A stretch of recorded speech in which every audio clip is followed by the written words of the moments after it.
আসসালামু আলাইকুম রহমতুল্লাহ বরকাতুহ।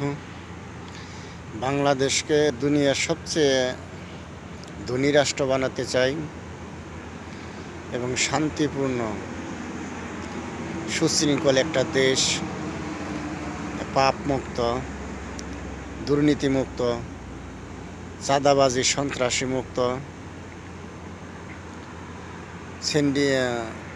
সিন্ডিকেট মুক্ত, জেনা ব্যভিচার মুক্ত একটা বাংলাদেশকে একটা জান্নাতের টুকরো বানাতে চাই।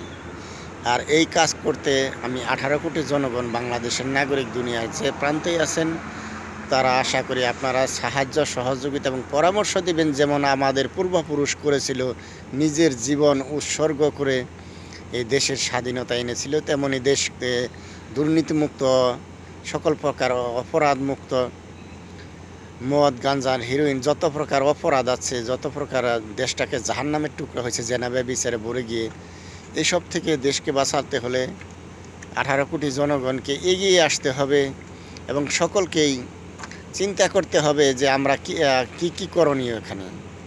এই জন্য মাননীয় প্রধানমন্ত্রীর এখানে সবচেয়ে গুরুত্বপূর্ণ ভূমিকা, কারণ সে আইন পাশ করবে। আইন পাশ করে যে অপরাধের জন্য আমরা যে মানুষের কাছে পৌঁছে দেব, কিন্তু কোরআন এবং সুন্নাহর আলোকে মানুষের কাছে হারাম, অবৈধ কাজগুলো, জেনা ব্যভিচার কি পাপ, কি ক্ষতি করে তার জন্য, তার দলের জন্য, তার দেশের জন্য, এগুলো আমরা যে কোরআন এবং সুন্নাহর আলোকে খুঁজে পাবো তা মানুষের কাছে পৌঁছে দেব।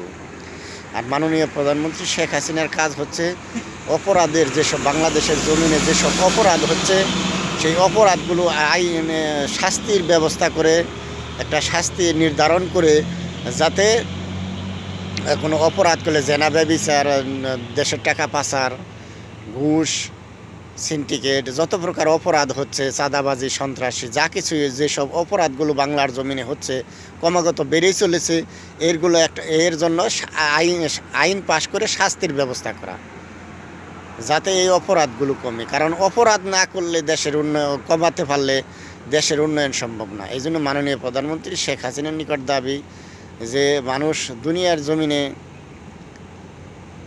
কেউ থাকবে না, আমাদের পূর্বপুরুষ কেউ নাই, কিন্তু আমাদের এমন একটা ভূমি তৈরি করে যাওয়া দরকার, যাতে আমাদের পরবর্তী বংশধর দুর্নীতিবাজ না হয় এবং সত্য এবং সঠিক পথে চলে।